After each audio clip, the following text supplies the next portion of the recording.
What is your destiny? What if I told you that you could design your destiny to live the life that you truly want to live? Stay tuned because we're going to be talking about that in just a moment.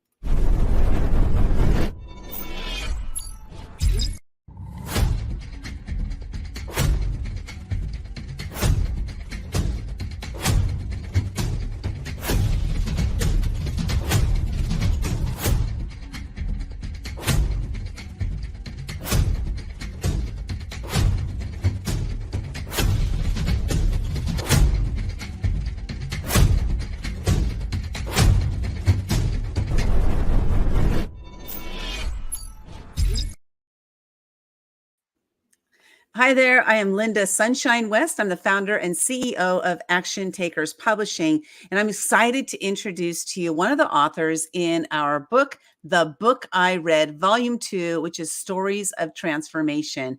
Talia Zamora, she's one of our authors, and she has written her chapter titled, let me see, I'm getting it here, Destiny by Design, Claiming Control Over Life's Path. And so, Talia, why don't you, just take a moment to introduce yourself, and then let's talk about like what you do and what your chapter means. Hi, everyone. Thank you very much, Linda. It's lovely to be here. So I'm Talia Zamora. I am a coach, predominantly working with families and business women, and those people that are from families with neurodivergence of some kind, whether that's autism or ADHD or other challenges that come under that umbrella. And I saw this opportunity to write a chapter, and I'm excited for the release of this book. Yeah, I'm loving the stories in this book because this particular book, again, it's the book I read. This book is all about the transformations that the authors received from reading a book. And so it's not a book report, it's not a book review or anything like that. It's really about that transformation. And that's what I love reading about people's transformation, because it helps me to see that, I can do this too. This is something that I've gone through and I can relate to that person. So that's what I really love about this particular book. But before we get going, can you explain to us, because you explained some examples of neurodivergent, but can you explain to us, like, what is neurodivergent? Because I've had some people tell me I'm neurodivergent, but I'm like, I don't know what that means. So I don't know if is that a compliment or not. you know? Well, it is a compliment in a way, because it's saying that you're different and that you're unique for a particular reason, and they're picking up on something. So if you're a neurodivergent person, what comes under that kind of what you might call a spectrum or an umbrella is anything from dyslexia to dyspraxia to dyscalculia to autism to ADHD, to Tourette's to OCD. There's lots of different things that come under the umbrella of it, and Okay. those people just have quirky differences, and they use their brains in a different way. They're slightly wired in a different way. They'll have traits that you can pick up on, and obviously somebody has picked up on that in you, that you work and function in a slightly different way. Boy, do I. I know that to be true. And for so many years, I avoided it and hid from it. And it was actually what made me kind of like crawl into myself and not be out there in the public, because I had such a tremendous fear of judgment, right? So when I did these weird things, or I was called weird all the time. And you're so weird. And it was said in a negative way. And so it really made me like really, again, just crawl deep within myself. So how does, do you have any ideas, like approximately? Now, this is not a rocket science question. Before we went live here, she goes, "Don't ask me any rocket science questions." This is just do you have any idea, like, what percentage of people are neurodivergent? Because as you listed all those different traits, like, I know a lot of those people. So it's interesting that you say that, because myself and my son, who is he's 15 and he's autistic, he also feels like he's ADHD, but the doctor that diagnosed him said that he wasn't. So he often kind of deep dives into watching little videos and reading stuff on autism and ADHD. But then he also, the other day we were talking and I said to him, I want to meet a neurotypical person. Can you find one for me? So we were listing all these people we know. We're thinking, no. And we realized actually that there's so many that we know that actually the percentage must be really high, because we know they say there's about a 10% of the population are autistic, but then we were talking and we're thinking, okay, so 10% is really low, so let's have a look to see how many are neurodivergent, and we found that actually 37% of people are neurotypical. So actually the majority of this planet are neurodivergent, and I should have dug a little bit deeper to find out how much of that percentage of people don't actually know that they are neurodivergent and haven't actually tapped into their their special interest or their skill set that actually they're probably not even aware of. So it is interesting to to Yeah. start looking at the stats. Yeah, I That's think it's not. a blessing. Really, Yeah. once I like once I started believing it, and believing in myself that this is good, this is not a bad thing to be this way, then I see it as like the tremendous blessings that it has, and I think that's important for us to realize, is because I think the term, I can't stand the term neurodivergent. It just makes Okay. me feel like there's something wrong. That's my Yeah. own perception, but and it's something that causes that, like, what does that mean? So I guess it's good in a way because it has you want to dive into it, but I feel like there could be a better term that's just kinder. I don't know. Yes. No, I'm with you there, because I am actually not a particularly big fan of the word autism, because we used to use Asperger's and autism, and Mhm. in the UK we use Asperger's less and less now. They've opted to use autism as a wider scope, and I actually feel like it's kind of confusing in the same way as you're feeling that with neurodivergence. I feel like neurodivergence is useful, especially if you've got more than one thing going on.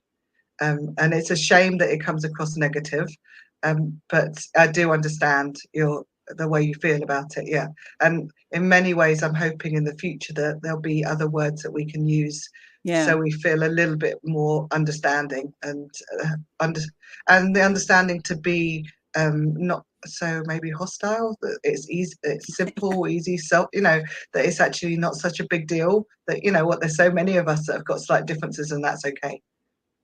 Right. And as you mentioned, you said about 37% are neurotypical, meaning that they're not neurodivergent, which means that we are the vast majority. And Yes. so, yeah, let's pick an empowering term. We'll figure that out later. That won't happen today. But if you're listening and you have an empowering term for neurodivergence, drop it in the comments, because we want to Oh, hear that would what be that great. is. I'd love to Wouldn't that read be that. cool? Yeah. Yeah, just to Yes. hear other people's perception, and some of you may be neurotypical, and some of Yeah. you are neurodivergent. I guess we get two We get sections two there. sides, and we got, we there's got bound to be neurotypical people that live with neurodivergent people. So they'll have a different perspective. And there's a lot of people out there that were diagnosed later in life, or like yourself, not quite sure yet. And there's Yeah. a big kind of change for them in terms of identity and understanding themselves. And those are the kind of people that really interest me. That that feeling of what now, and to be able to help them Yeah. to unpick that, I think is really valuable. I think that's a big piece there. That what now? Because you are a neurodivergent business and family coach. And what does that exactly mean? What do you do with people? How do you help them? So I first started out helping people, predominantly women, with their businesses. So especially women that are young in their business, only like let's say 2-3 years, because quite often we start businesses and don't necessarily have the foundation set, that we haven't got things in place such as databases and email marketing or websites or our LinkedIn profiles, all that kind of stuff. You can just dive into doing your business and not necessarily deal with the nitty gritty. So quite often somebody will get to hit a wall around 2 years, think, oh, what do I do now? How do I grow this? How do I get bigger? How do I bring in more clients? How have I even got time to do this? So I predominantly help them with that aspect of processes and strategies to help them to get control of their business, find a balance, because you can get to a point of burnout too, that you're running on adrenaline, and suddenly that adrenaline runs out and you kind of hit a wall. So I want to help people avoid that and help them to do it in an easy way, in a simple way. So I really enjoy working with women in particular that have got they're running solo businesses, and to help them to kind of get past those hurdles and not to burn out. But then the family side of it is that quite a lot of those women have got neurodivergent kids at home, or they are neurodivergent themselves. So I help them build their business around their family and make it realistic and find a balance to be able to do the two. And I also have clients that are not in business at all, but they have young children or parents, or there's like multi levels of neurodivergence in the family. So I help them to communicate better with each other and through the challenges that some parents have with younger kids, understanding how to communicate with them, understanding their traits and why they're doing particular things and why their behavior is different from other kids and what they can do differently to complement that child, and to support them in school, for instance. So yeah, there's lots involved, but also it can be really simple when you talk through and understand, oh, I just make it a little tweak and do it slightly differently than the normal typical family would, and things are going to be easier for me and my family at home. That's awesome. I love it. I was chuckling over here when you were mentioning about the first couple years. Mine was the first 6 years, by the Oh yeah, no, way. Just like that's kind of normal. flailing around because having Mm. that guidance and especially because I think because of the way I think I am easily distracted. I have that squirrel syndrome, and I get as like, oh, that'll be fun, and I find myself very easily distracted, and I have to catch myself. Now I'm getting better at that because I'm training myself to recognize it. But when I first started my business, oh my gosh, I came out of the gate from corporate. I was in corporate for 36 years and I had 49 jobs. And when I left that last job Wow. to become an entrepreneur, I started 7 businesses all at one time. Oh, well, I can Yeah. see. I'm hearing about your neurodivergence now. Yeah, it's all over the place. It's all over the place. Well, and here's the thing, nobody could tell me I couldn't do that. And the reason was because I had been, as my self-described, like, caged up for 51 years. And now that the cage was open, I was free reign. So it wasn't the best way to go, but it was necessary for me to go through that in order to get to where I am today. It's like I had to go through that. Mm. And I'm so grateful that I did it the way I did. And just like Frank Sinatra says, I did it my way. I Love had to that. I had to do it my way, because if I had just done what everybody else told me to do, then I wouldn't have learned what I've learned. In addition, I would have been doing what I've been doing for 51 years, doing what everybody else told me to do. I needed to learn Mm. how to, step up for myself, speak out for myself, have my own opinion, and really just like accept the fact that I fail on my own and I succeed on my own as well. As far as like I'm steering the ship. So anyway, that's just a little snippet into my life. No, it's interesting. Yeah, and I think it's not unusual either that you get to a certain stage in life and you think, Yeah. actually, I need to do it my way. So Yeah. yeah, good for you. That's And some great. of us are later and some of us are earlier. And there's no Yeah. right. That's the thing, is there's no right time. I mean, there's no time. It's no prescribed time, I mean. But the right time is your time. And I think a lot of times when we get older, we think that, oh, I'm too old to start something new. But that's what I say is Mm, like, no, you're never too old to start something new, because your life can exactly. completely transform when you make a decision to do something. It's Yeah. simple. And oh my gosh, it's been 10 years and I am on the funnest journey of my entire life. Like, it's been amazing. So anyway, we're not here to talk about me. We're here to talk. I got myself But off track there. it's wonderful that you get to that certain point and it becomes fun and you find your groove, Oh my and gosh. you just kind of become quite proud of what you've achieved, I hope, and Yep. realize that actually, yeah, look at me, I'm running a business or two or three or six, and yeah, it's quite an achievement, but it does take time. But the fact that you have got all that experience, those years of working in industry, that is huge in terms of your capabilities. So I think it really Right. Yeah, and it's interesting you mentioned that, because when I first left the corporate world, I literally wanted to leave like I wanted to sever that from my mm, entire brain. But as I'm doing like what I'm doing now with the publishing, I realized that all those skills that I learned on that job, I'm using them all, like those various jobs, I'm using them in what I'm doing today. And so those were crucial for the success Yes, of our publishing definitely. company. And I tried to like say, I am not that, you know what I mean? Like I wanted to leave all of that behind. And I'm so glad that I finally came around. I came Yeah, around. I completely understand that because I tried to do the same. It's like, no, I'm not gonna. I don't relate to that anymore. But actually, Yeah. you realise later how much it has contributed and supported you Yeah. running your own business and the Yeah. skills that you bring from it. Yeah, definitely. Now, Valuable. I love what you do. I think it's so important because the sooner those of us who are neurodivergent can first of all, make a discovery that is, I mean, and it's a good thing. It's a good thing. But then to learn Absolutely. how to tap into the goodness of it. And that sounds like something that you can help people to do that. But then also how to apply that in the real world, how to apply that in your family, in your business, Mm. maybe you're working a job. Like, how do I apply this in the best way to make the most of it for myself and then those in my life? And that's how I interpret what you're doing. Did I get that at all right? Yeah, you got that right. Absolutely. Thank you.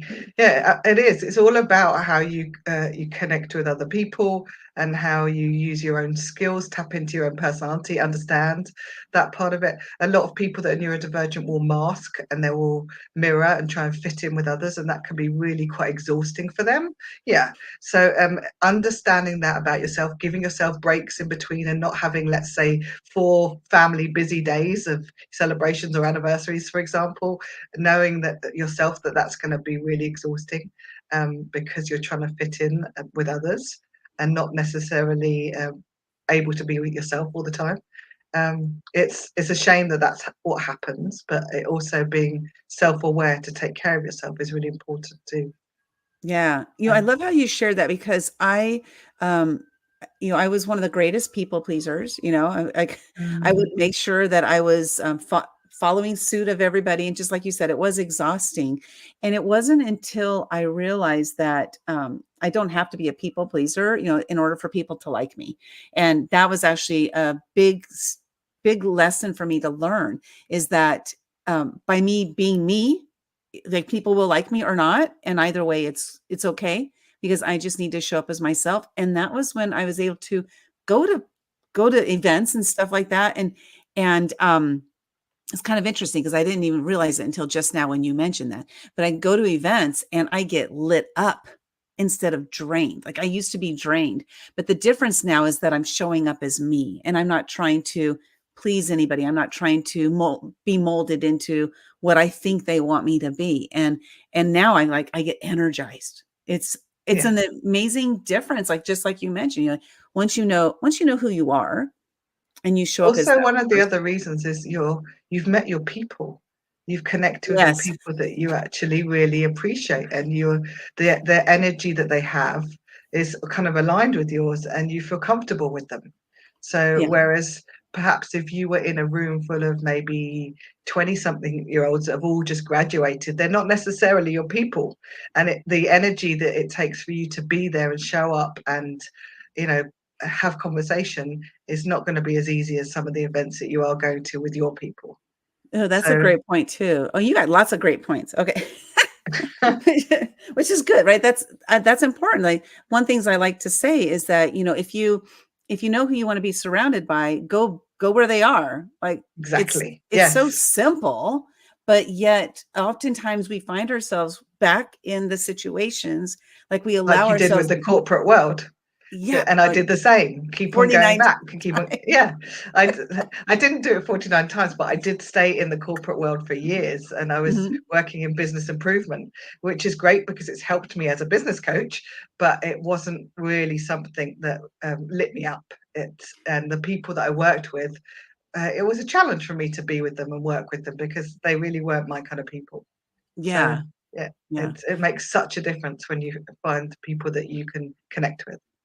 Yeah, it's a just these huge discoveries. Like there's so much more we could talk about on that. What I want to do is I want to switch gears. We're going to talk about the book, the book I read, Stories of Transformation. This is volume 2. Go get volume 1 also because they're both incredible books.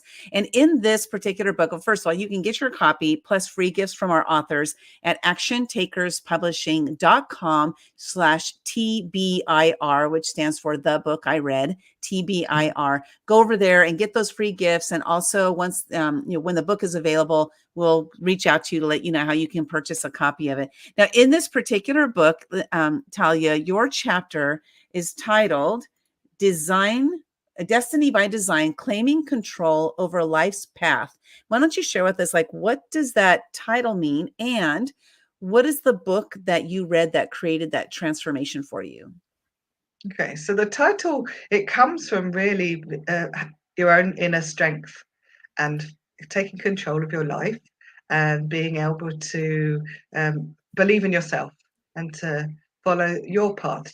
Very similar to what we were just talking about, in the sense that, once you find yourself, you have your own identity and you find your own people and you're comfortable with what you do and there's joy in what you do, then it becomes easier. So that destiny is yours for the taking, and you can design it the way you want it to be. And quite often we start our journeys at the beginning of our life not really knowing what we want to do or which journey we want to take or which path, and we can potentially follow family or take advice from friends and not necessarily know what it is internally that we want, and it takes time.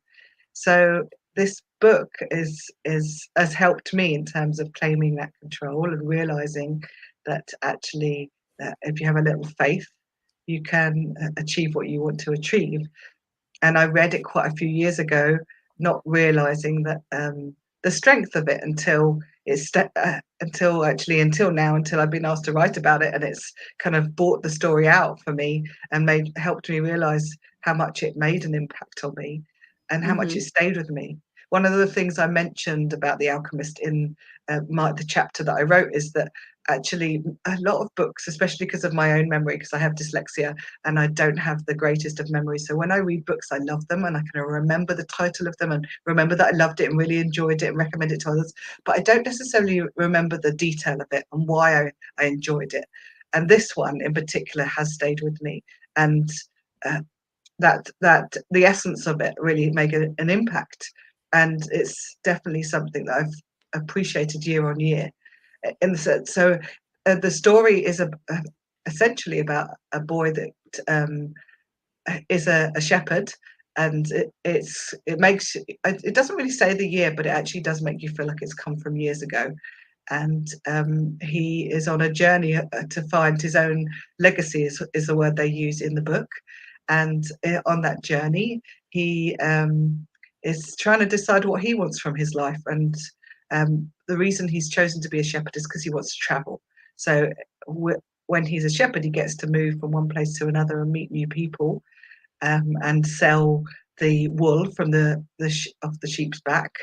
And on that journey, he gets to connect with different people and have different experiences. But he does get to a point where he thinks, oh, maybe this is not for me. Maybe I want something else from life. And he has a dream, and he starts following his dream, and it's to find treasure.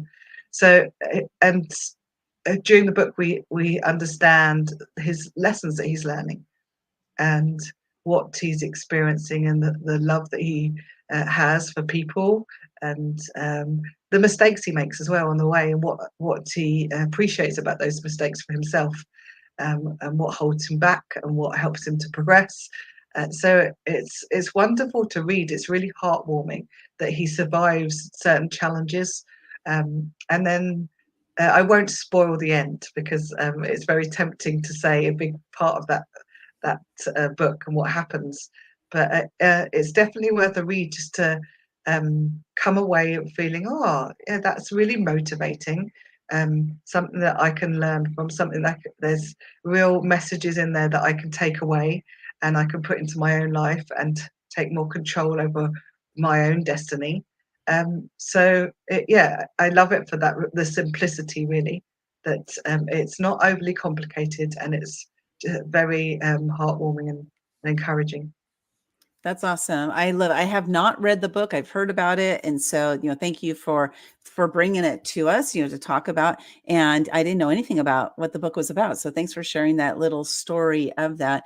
If you have Yeah. read The Alchemist, go ahead and drop a Alchemist in the chat, or share with us, like, what was one of the pieces of that book that transformed your life. Go ahead and share that in the comments. We'd love to hear from you. And both Natalia and I will get back to you if you put any comments in the chat there, or in the comments there. So with that said, ladies, we can, let me see, we're going to drop from there. So Talia, people can reach you at taliazamora.com. And if they head over to your website, what are they going to find over there? So you'll find about me and my history, and be able to understand the service that I provide and how I work one-to-one with clients. You'll see a number of different testimonials, so you get a bit of an understanding of what they've walked away from with the benefits they've experienced. You'll also see I do a weekly or monthly articles and blogs, so you'll see them on there. There's lots of tips on life's little challenges and things that you can improve within your life and your business. Lots of that on there. And then you'll also see various other things like my awards that I've received over time, and the networks that I am part of. So yeah, you'll get to get a full picture. Awesome. So head on over to taliazamora.com. And then if you want to get a copy of the book I read, go to actiontakerspublishing.com/TBIR. That's TBIR. Look forward to seeing what you think about the book I read. Do you have a book that you've read that has transformed your life? Watch for volume 3, because this is going to be an ongoing book that we're going to keep on going with series. I'm really excited about it. I love the idea of this one. Talia, thanks for being part of this book and being part of my life, and sharing your message, your story in this particular book and other books to come. Do you have any final words for our listeners here, viewers?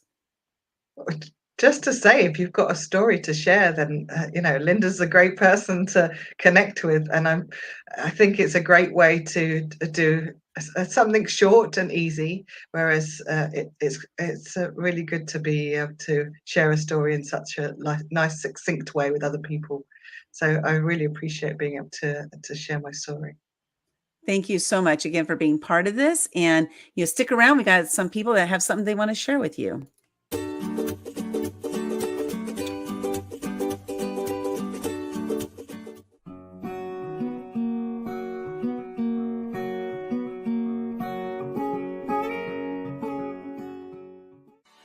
You took the overwhelm out of the whole entire process. You said you set the guidelines, you said how many words to have. And it's like, once I sat down and started typing, it just all came out so quickly and so easily. And I loved it. And I had fear to write. And I know about that. I know about that blockage within myself, but it just was so amazing how easy the process was working with Action Takers Publishing.